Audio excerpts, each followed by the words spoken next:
nutrition in human beings. Hi children, good morning. Welcome back to our class. Yesterday we have gone through the different modes of nutrition in organisms. Today let us see how the process of nutrition occurs in human beings. We know that human beings are omnivores. The mode of nutrition in human beings, it is holozoic type. That is, we consume the solid particles of food for our energy requirements. To carry out this function, we have a specialized organ system in our body, that is, the digestive system.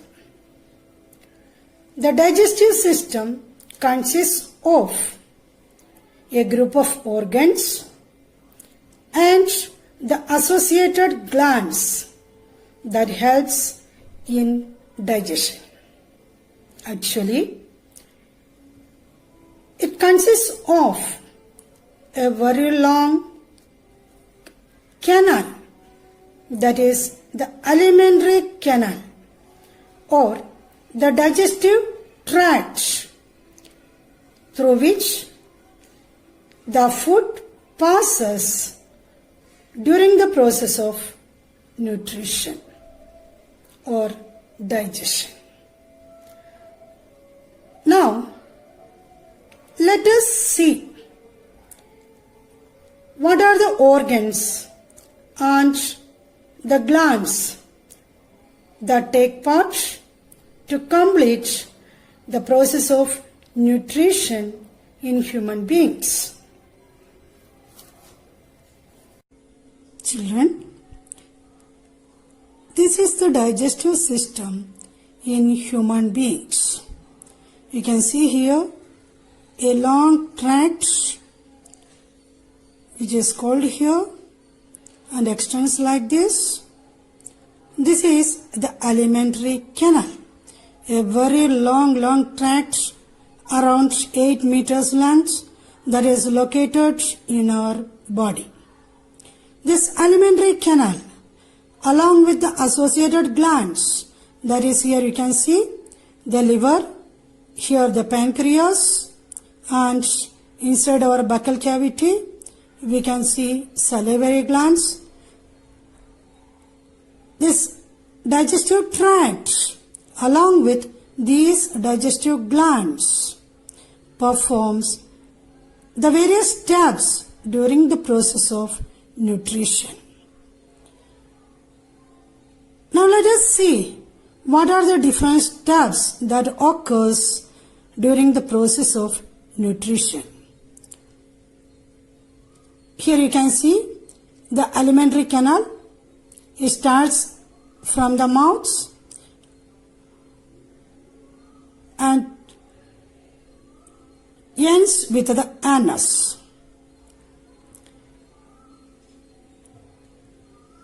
The process of nutrition actually begins from mouth. That is, the first stage of nutrition is known as ingestion. It is a process by which we consume or take in food into our mouth. After ingestion, the food gets located in our buccal cavity, and from there the food passes through this long tube and reaches to stomach. Here, the major part of digestion takes place. So the second stage of digestion or nutrition process is the digestion itself.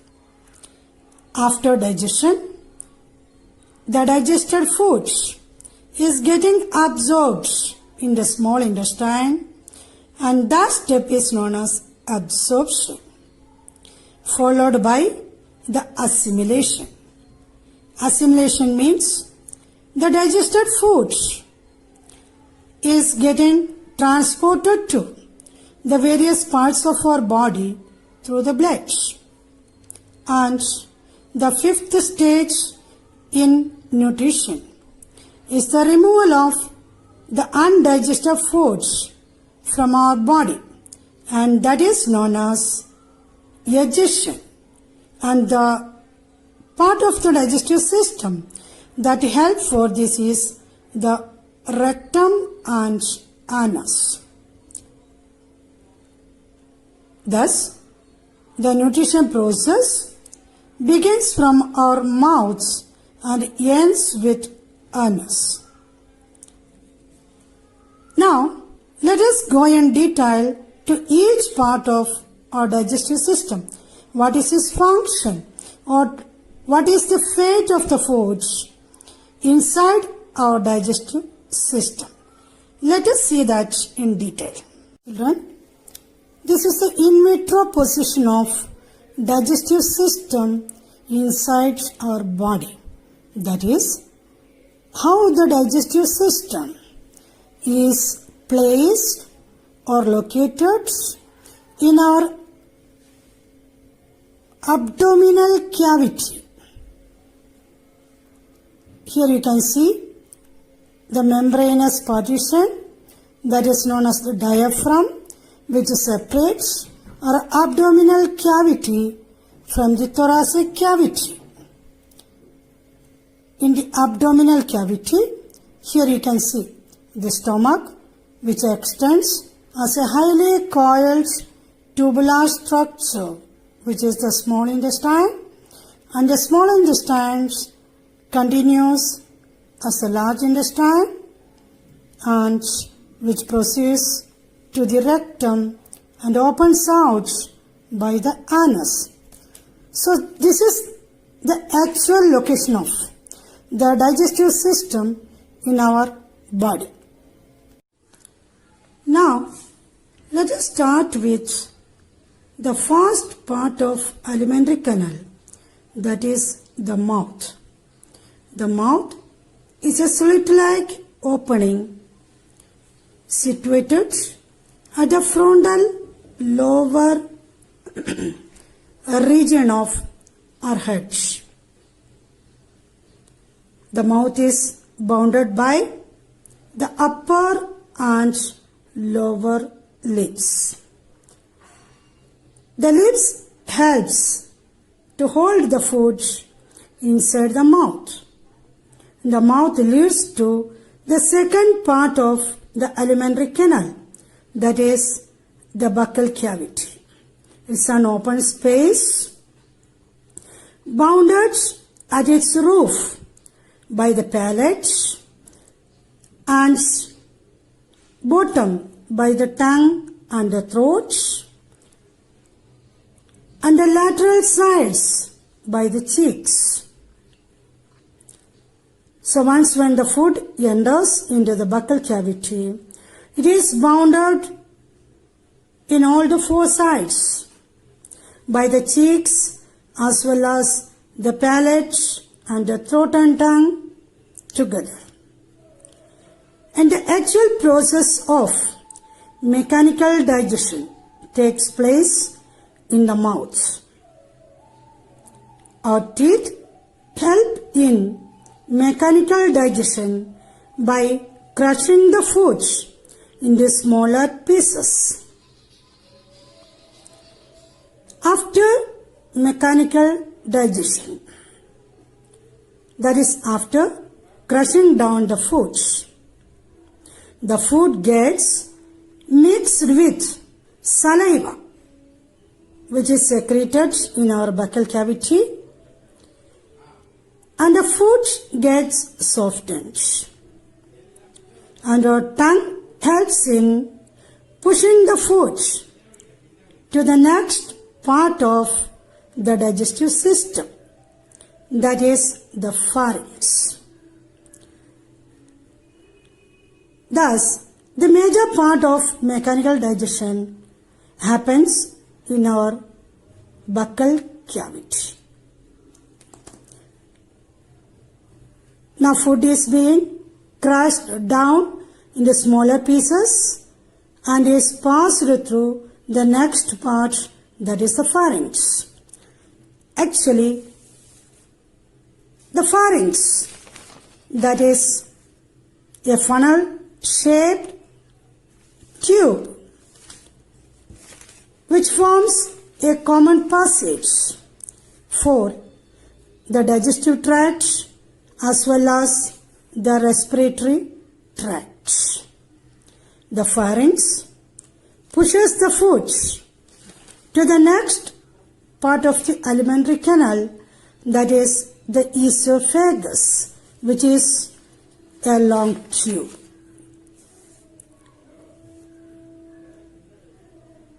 In the pharynx, due to the contraction of its wall, the food will be crushed a little more, and the softened crushed food which passes into the esophagus is known as bolus. Now let us see what happens in the esophagus.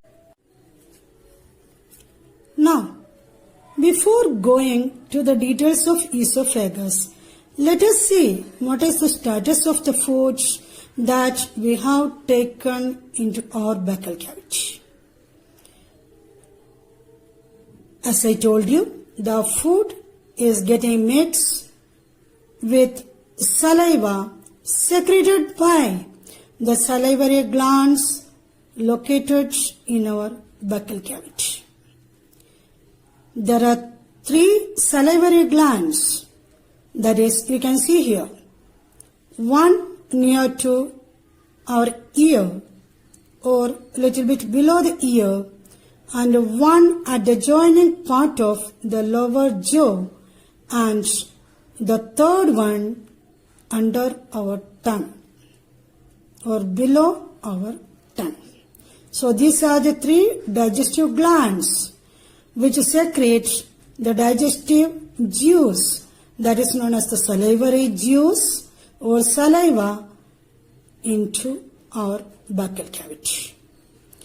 The gland which is located near the ear is known as parotid glands, and the glands which is situated at the joining place of the lower jaw is known as submandibular glands, and the one which is located below the tongue is known as sublingual glands. All these 3 glands are in pairs. They are paired glands. That is, we can see these glands on both the sides, the right and left side of our buccal cavity. So, by the secretion of these 3 paired salivary glands, the food is getting mixed and undergoes a partial chemical digestion.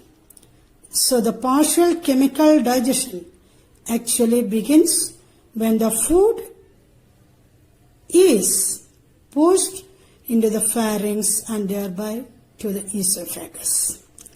Let us see what are the functions of the saliva. The saliva provides an alkaline medium to the food. So the food that enters into our buccal cavity is getting converted into an alkaline medium. And the second function is cleansing of our mouth. So saliva cleanses and make our mouth wet. And the third function of saliva is to moisten the food It acts as lubricating agent. And the last one is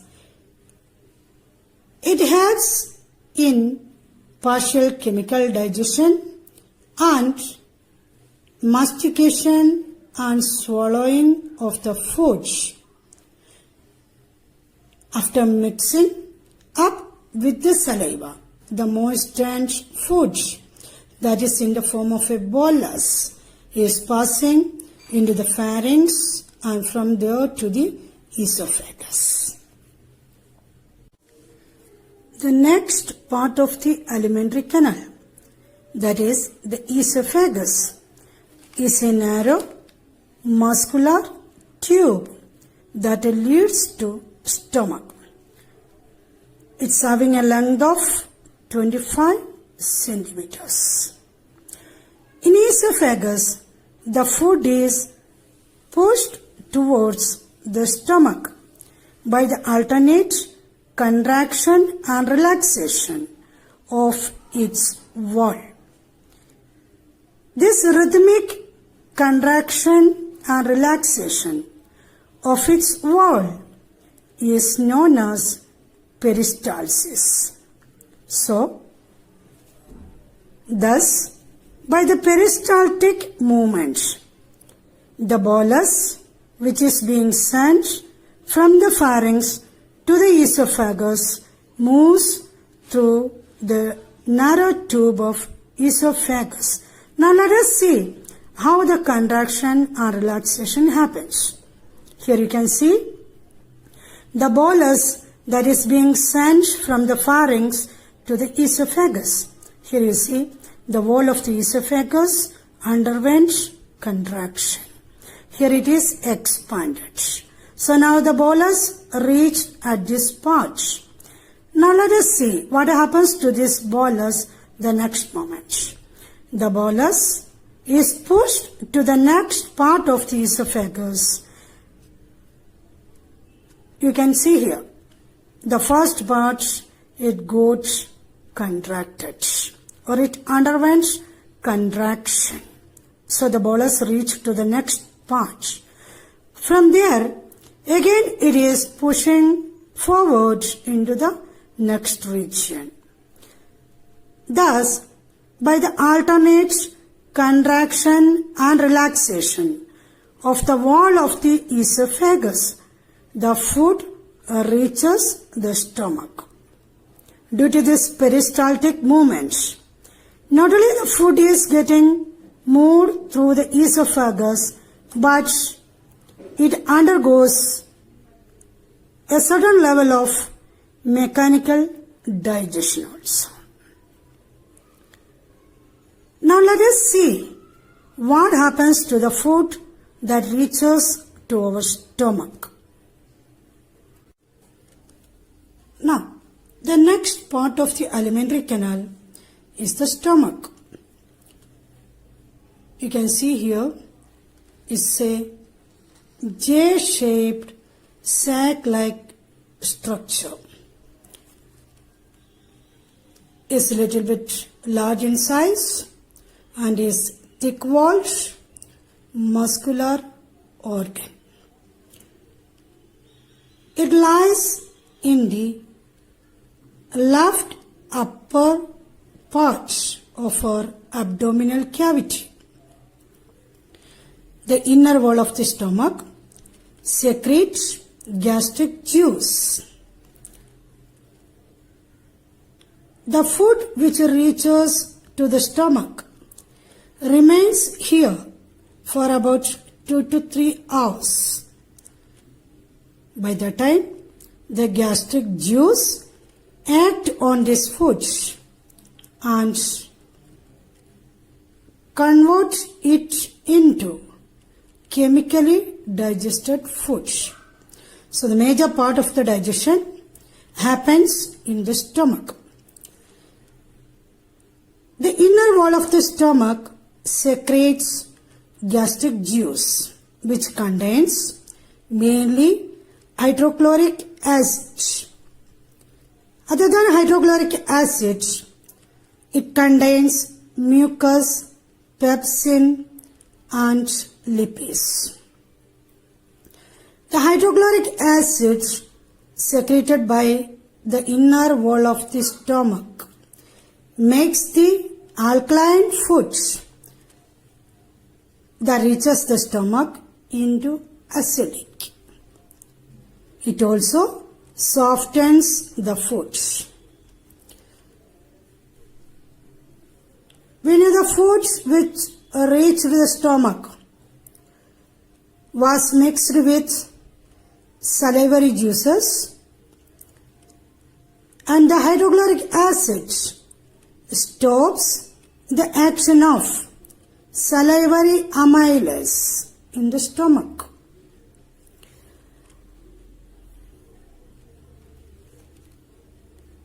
So the major part of chemical digestion takes place in the stomach. Actually, we can see two regions here. The broader part of the stomach is known as cardiac stomach, and the narrow parts, the distal narrow parts, this is known as the pyloric stomach. So, cardiac stomach and pyloric stomach, the proximal and distal part of the stomach. Here you can see the stomach proceeds as a U-shaped narrow tube. And this U-shaped narrow tube, this is known as duodenum.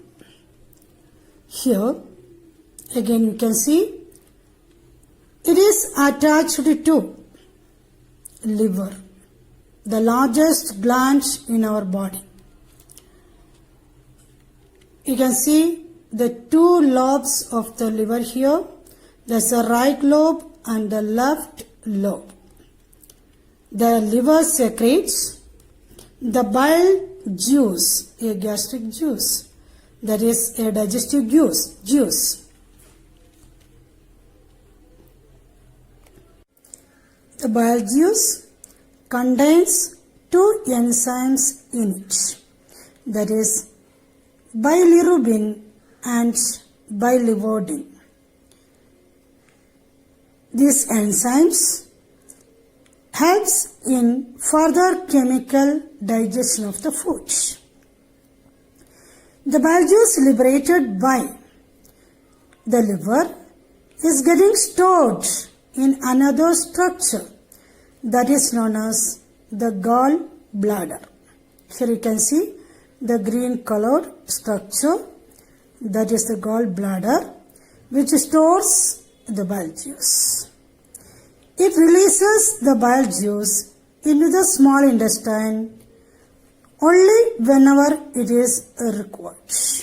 That is, when there is no food in the stomach, there is no need of releasing bile juice into the small intestine. When the chemically digested acidic food reaches the duodenum, the gallbladder releases the bile juice, and the medium of the food is getting changed into an alkaline medium. Now it is ready for the action of pancreatic juice secreted by the pancreas. The pancreas secretes pancreatic juice, which contains 3 enzymes in it. That is, the first one is trypsin, that converts proteins into peptides. Another one, pancreatic amylase, that act on starch. And the third enzyme, known as pancreatic lipase, it converts fats into fatty acids.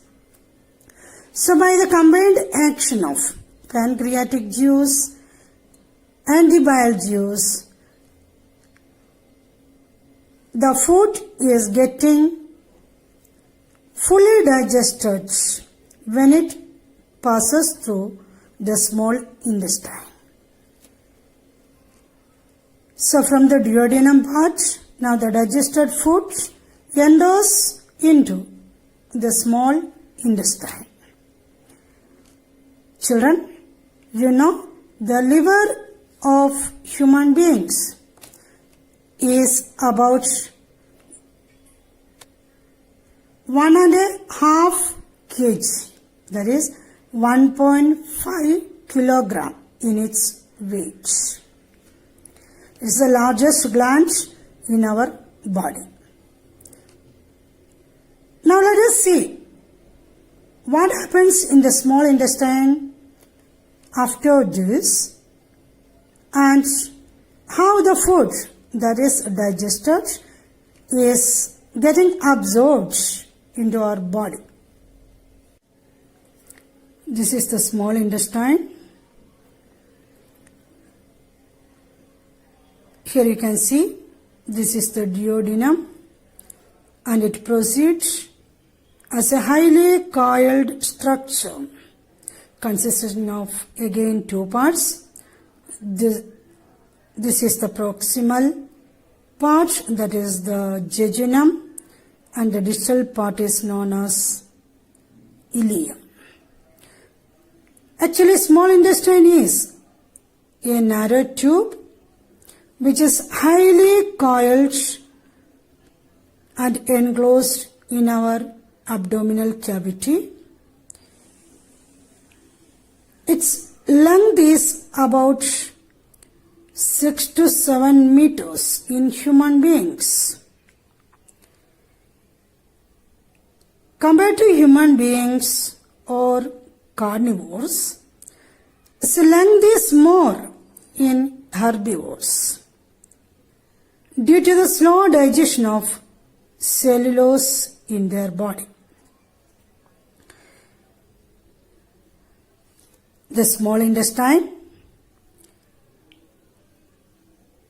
it absorbs the digested food, that is the useful nutrients from the digested food while it passes through this tube.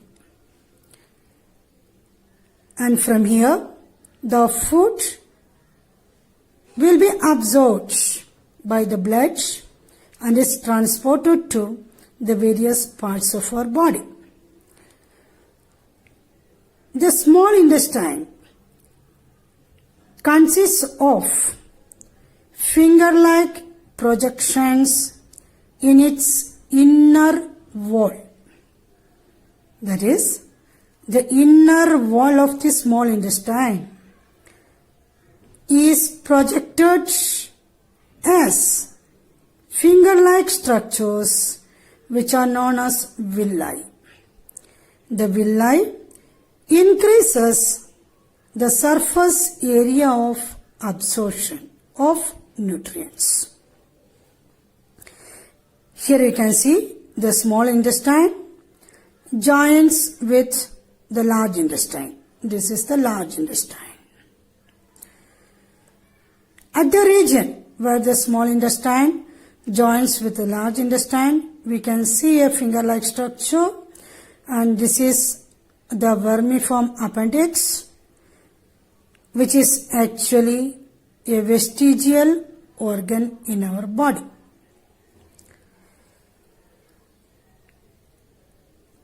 Now let us see what is the function of the large intestine in nutrition. These are the villi which we can see in the internal wall of a small intestine. Here you can see finger-like structures. These finger-like structures are called villi, which increases the total absorptive surface area of the small intestine. This is the large intestine, which is the distal region of alimentary canal. Here you can see the vermiform appendix and the small intestine. joins with the large intestine in this region. The large intestine is about 1.5 meter in its length. It consists of three parts. That is, the first part is known as cecum, followed by a long tube. This is known as the colon. And the third part is the rectum. So large intestine, it consists of three regions: the cecum, the colon, and the rectum. Large intestine stores the undigested part of the foods for digestion. That is the final step of nutrition, the removal of waste materials. And the undigested foods will be transferred from the small intestine to this large intestine. When it passes through this tube, the cells of the large intestine absorbs the water present in that semi-fluid waste materials. From the small intestine, the waste materials which is being transferred to the large intestine is in a semi-fluid condition.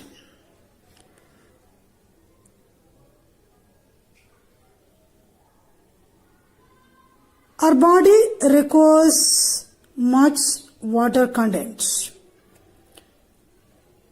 So the excess water from the waste material will be absorbed by the cells of the large intestine. And the somewhat concentrated waste known as the fecus or the stool is getting transferred into the rectum, where it will be temporarily stored and will be eliminated out through the part known as anus, which is the last portion of the alimentary canal.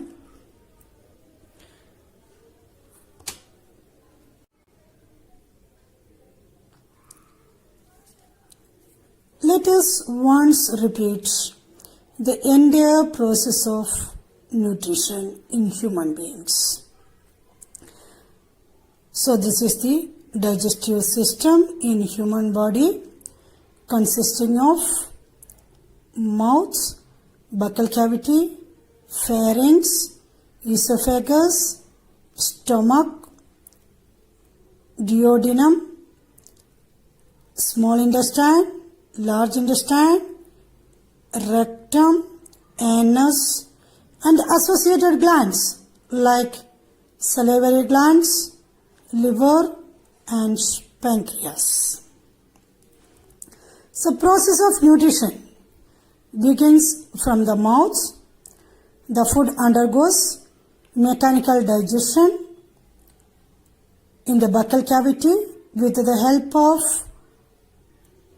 teeth, and the salivary juice secreted by the salivary glands mixes with the foods and make it soften and alkaline.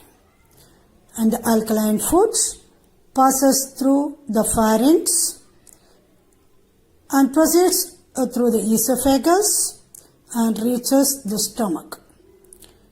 Once when it reaches to the stomach, the major part of the chemical digestion occurs with the help of gastric juice, mainly hydrochloric acid, secreted by the inner wall of the stomach, and the stomach functions as a storage area for the foods for about 2 to 3 hours. During this time, the food undergoes major digestive process, and the digested foods proceeds to the U-shaped part of the small intestine, which is known as the duodenum. When the food reaches the duodenum, the secretions of liver, that is the bile juice, and the secretion of pancreas, that is the pancreatic juice, mixes with the foods, and the further chemical digestion occurs when it passes through the small intestine. Once when the food reaches the small intestine,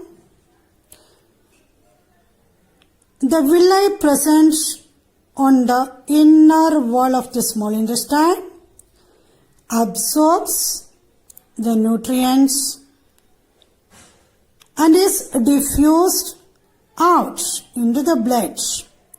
The blood carries these nutrients to all the parts of our body for further oxidation.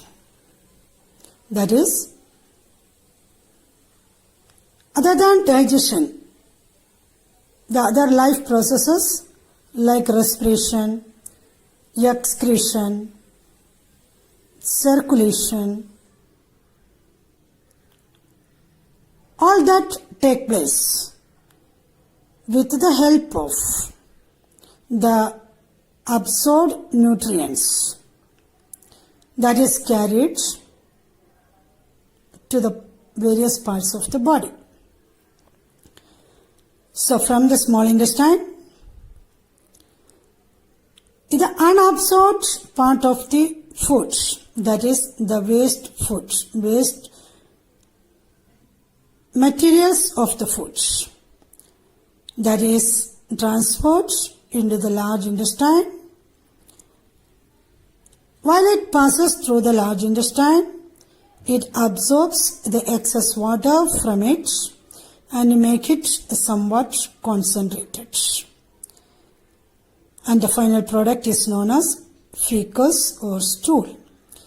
And it is getting stored temporarily in the rectum and is released out through the anus.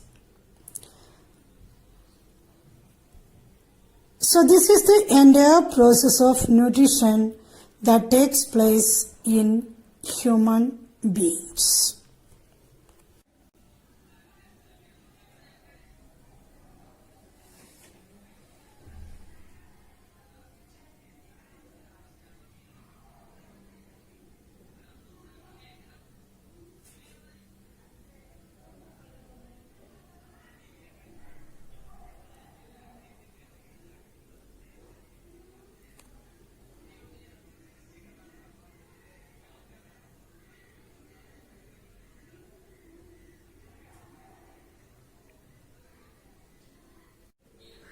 Children, it is time to wind up today's class. Tomorrow, we'll come back with a new topic. Till then, bye-bye.